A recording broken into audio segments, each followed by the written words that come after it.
नमस्ते दोस्तों, कैसे आप सभी। आशा है कि आप सब बहुत अच्छे होंगे। आज मैं आप लोगों के साथ शेयर करने वाली हूँ तिल गुड़ और बादाम की लड्डू। एकदम परफेक्ट मेजरमेंट के साथ, एकदम मुंह में घुल जाने वाले बनकर तैयार होंगे। और जैसा कि कभी कभी हो जाता है कि लड्डू हमारे एकदम कड़क होते हैं, टूटते नहीं हैं, तो बिल्कुल भी नहीं, एकदम सॉफ्ट बनकर तैयार होंगे। तो चलिए आज की ये तिल गुड़ और बादाम की लड्डू बनाना शुरू करते हैं। इसे बनाने के लिए हमें चाहिए तिल गुड़ और बादाम। तो यहाँ पर मैंने बादाम लिया है और उसे रोस्ट कर लिया है। हल्का सा रोस्ट करेंगे ताकि ऊपर का जो छिलका है वो आसानी से हट जाए। तो धीमी आंच में 10 मिनट फ्राई करने के बाद हमारा जो है मूंगफली एकदम भूनकर तैयार हो जाएगा। उसे ठंडा होने के लिए छोड़ेंगे और इधर तिल ले लेंगे। तो यहाँ पर मैंने तिल भी लिया है और तिल को भी, वाइट वाला तिल है, उसको भी हल्का सा रोस्ट कर लिया है। यहाँ पर टोटल मैंने मूंगफली जो लिया है वो लिया है 500 ग्राम और हमारी तिल जो है वो मैंने लिया है 200 ग्राम। तो इसको भी हल्का सा गोल्डन होने तक फ्राई कर लेंगे। इसे भी साइड में रख देंगे ठंडा होने के लिए। इधर हमारी मूंगफली को हमने छिलका निकाल लिया।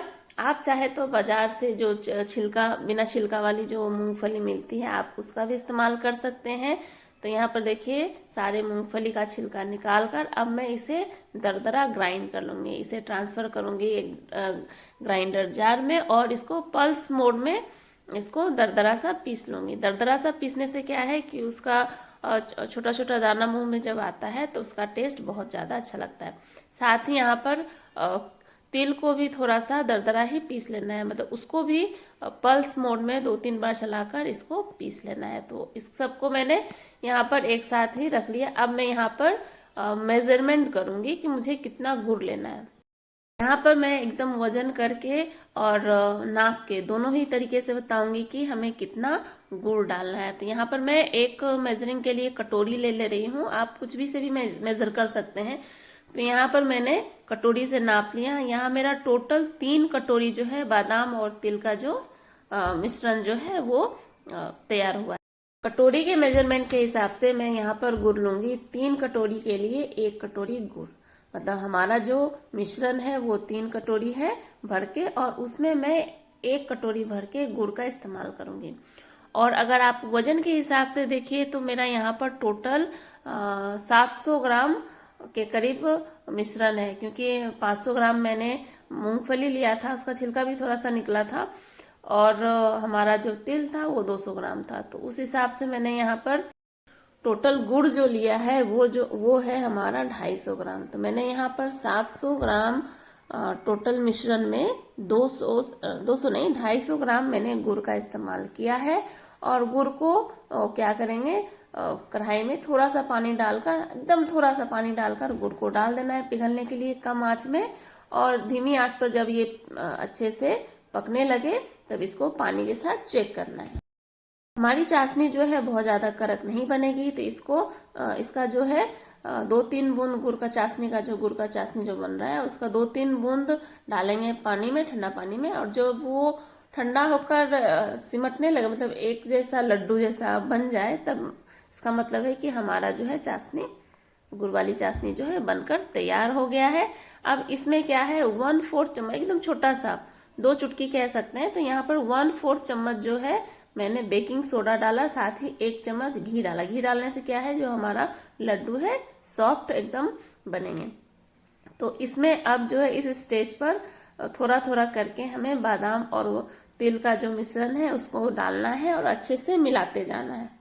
यहाँ जो है हमारा चूल्हा का आंच जो होगा एकदम कम होगा, कम फ्लेम पर, अभी बंद नहीं करना है, उसी कम फ्लेम पर चढ़ाए हुए ही सारे बादाम और तिल को मिला लेना है। जब अच्छे से तिल और बादाम गुड़ के साथ मिल जाए तब जाके हम यहाँ इस स्टेज में गैस जो है बंद कर देंगे और इसे निकाल कर लगातार चलाते हुए ठंडा करेंगे। लगातार चलाने से क्या होगा कि अगर कहीं अगर बचा हुआ होगा, मिलना बाकी होगा, वो भी मिल जाएगा, और चलाने से जल्दी जल्दी ठंडा हो जाएगा। तो थोड़ी देर चलाने के बाद हम क्या करेंगे, हमें 1 चम्मच की सहायता से थोड़ा थोड़ा तिल गुड़ और बादाम का जो मिश्रण है, मतलब 1 चम्मच से नाप के थोड़ी थोड़ी दूरी पर रखते जाएंगे। इससे क्या होगा कि जल्दी ठंडा हो जाएगा इस तरीके से, और उसको फटाफट से गोल करते हुए लड्डू का शेप दे देंगे।